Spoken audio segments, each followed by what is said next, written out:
introduction, merci pour votre accueil, merci pour votre indulgence, puisque comme Elsa, il va falloir que je fasse rentrer dans 15 minutes à peu près 2 heures de communication. Donc je vais tâcher de faire un effort pour vous présenter donc les mompreneurs. Alors qu'est-ce que c'est qu'une mompreneur ?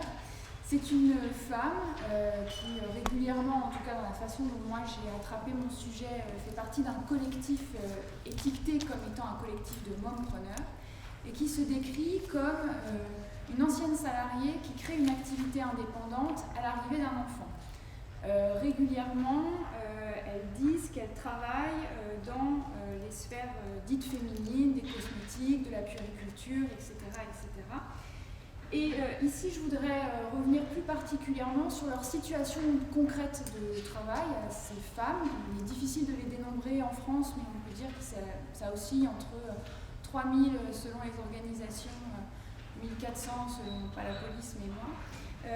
Et donc, du coup, donc, revenir sur leur situation concrète de travail et savoir dans quel cadre statutaire elles exercent leur activité, quelles sont leurs conditions de travail, et puis comment s'y articule travail productif et travail reproductif. Oui, c'est bon. J'ai travaillé moi de mon côté donc, au sein d'un collectif en particulier de mompreneurs, où j'ai réalisé une enquête par questionnaire auprès de l'intégralité des membres du collectif, soit environ 500 femmes, et puis j'ai fait 50 entretiens par récit de vie, et une observation au long cours puisque j'ai participé pendant 2 ans à la vie de ce collectif. Donc, je vais avancer en 3 temps. Je vais d'abord vous faire un portrait rapide de ces femmes et puis ensuite je reviendrai donc, dans un deuxième temps sur les contours juridiques, économiques, professionnels, maternels et spatio-temporels de leurs activités et puis je conclurai enfin sur les modalités concrètes de ce modèle qui est présenté effectivement comme hyper conciliateur. On a l'impression qu'elles vont réussir à travailler en maternant et à materner tout en travaillant. Ma question est de comprendre les effets de cette proposition. Alors, qui sont les mompreneurs ? D'abord, ce ne sont pas n'importe quelle femme, puisque l'enquête quantitative que j'ai menée permet d'abord de considérer que ce sont des jeunes créatrices. 93% ont immatriculé une activité il y a moins de 3 ans. Et puis, surtout, ce sont des femmes des classes moyennes supérieures ou des petites classes supérieures, puisque 55% des répondantes à l'enquête disent avoir été ingénieures, cadres ou directrices et indépendantes dans leur emploi précédent. 23% relèvent plutôt des classes moyennes et 28% des milieux populaires.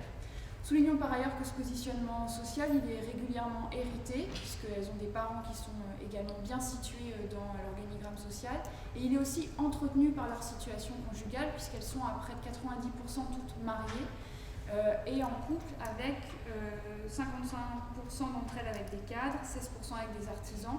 Donc grosso modo, on compte dans cette population 5 fois plus de membres des classes supérieures que dans la population française générale. Certaines, effectivement, ne sont pas des anciennes cadres, pour le dire très vite.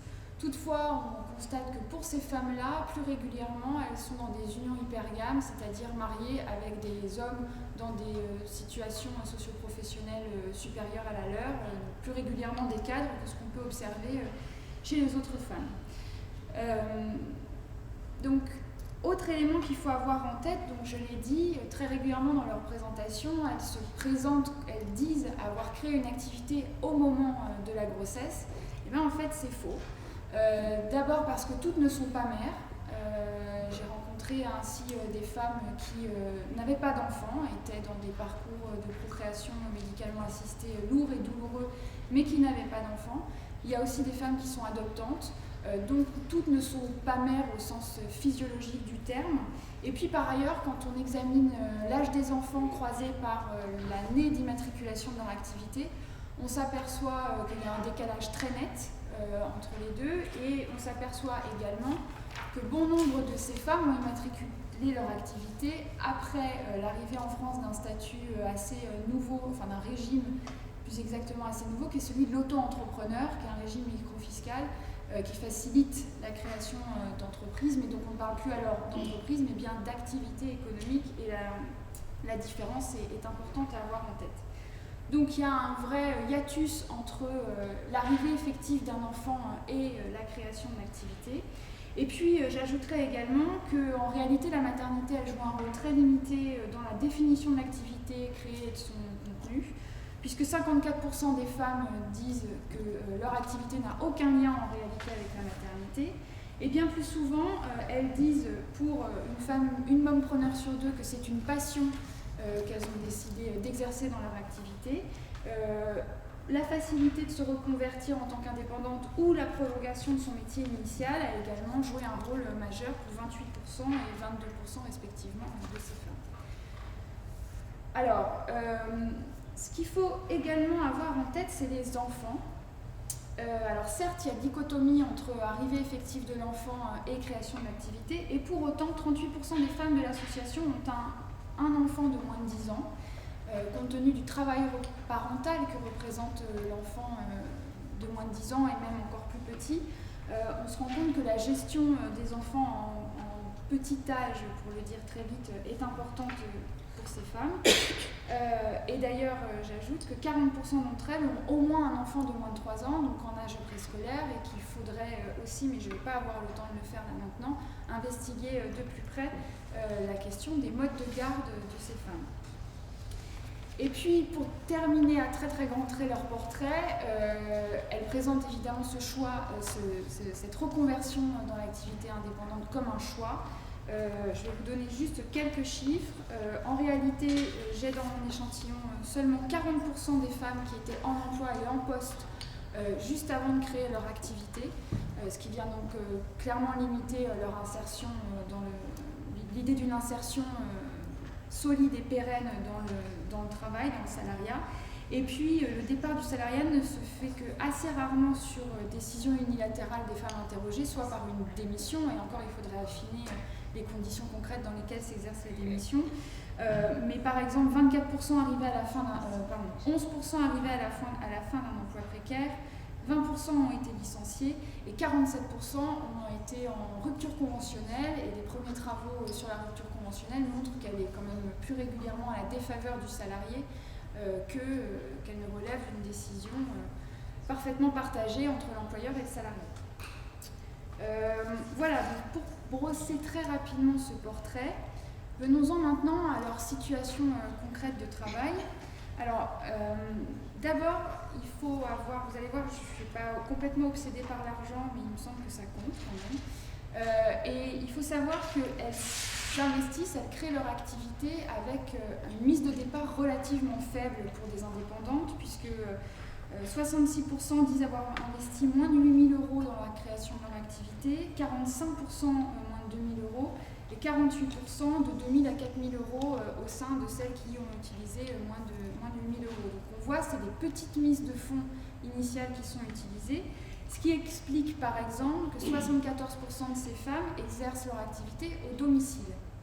Alors plusieurs configurations sur l'exercice du travail à domicile. Ça peut être dans 65% des cas une pièce entière du domicile qui est dédiée à l'activité. Donc c'est le cas par exemple de Catherine, qui est sophrologue en Ile-de-France et qui dispose d'une pièce au rez-de-chaussée de son domicile où elle a pu installer une table, un bureau, un canapé, et elle reçoit ses clients.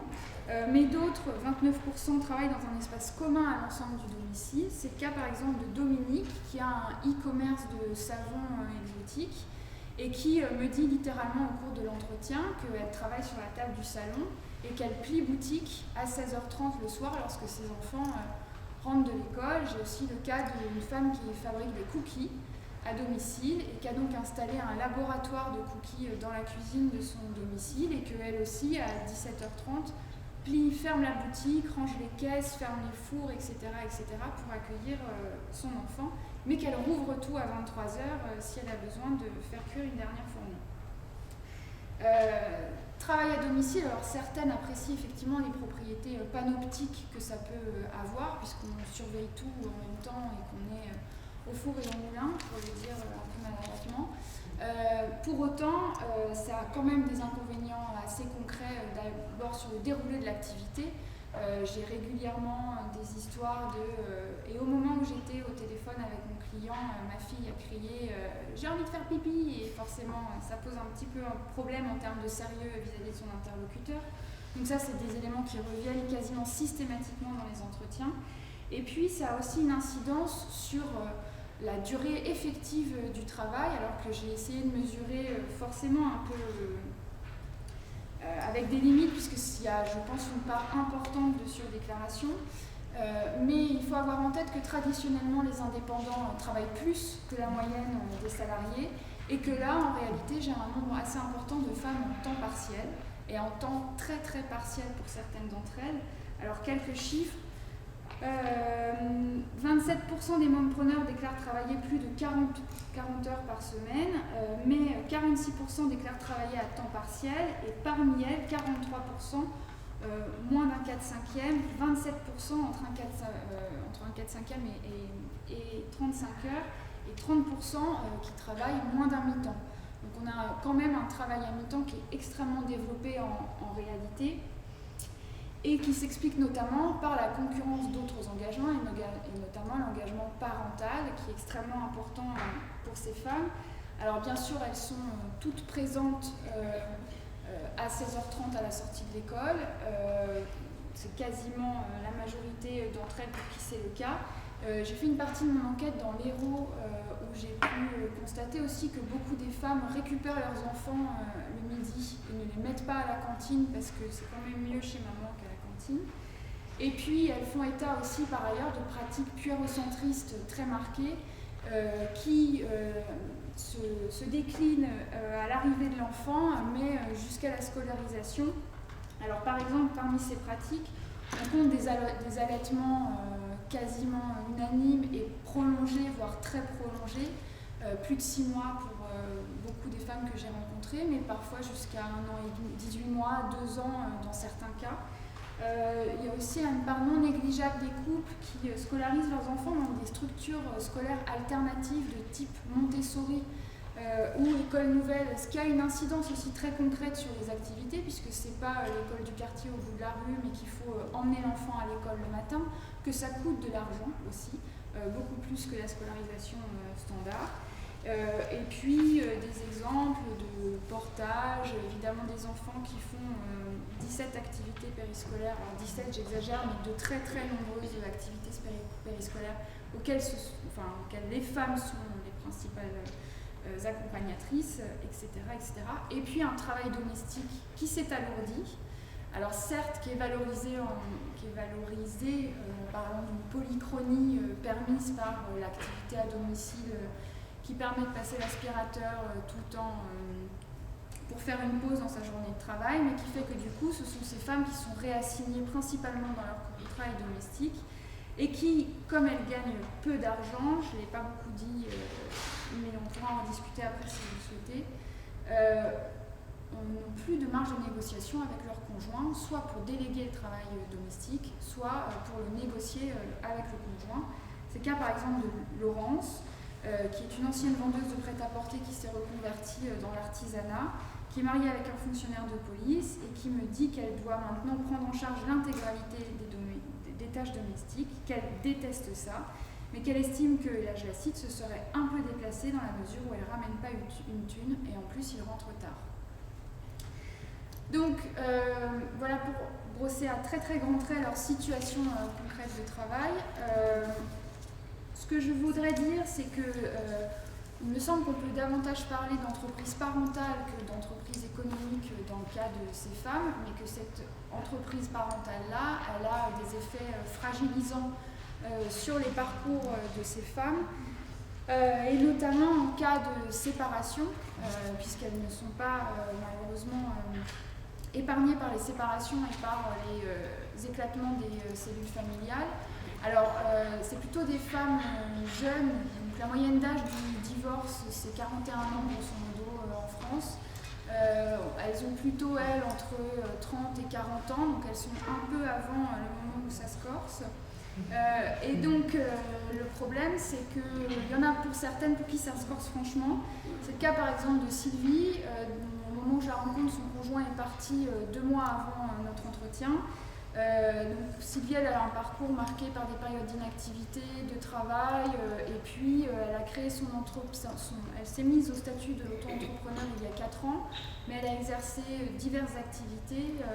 Alors elle a été à un moment, elle faisait des massages pour bébés, ensuite elle a été doula, et puis au moment où je la rencontre, elle est photographe.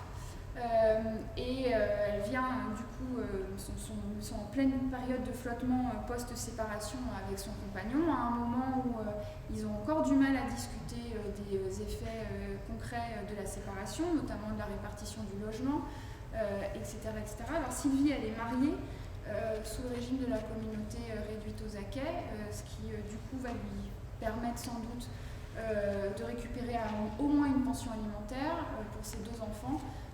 Mais pour le reste, il est évident qu'elle découvre qu'elle n'a plus droit à la retraite, qu'elle ne va pas avoir droit à la retraite et qu'elle n'a plus de couverture sociale, etc. etc. Voilà.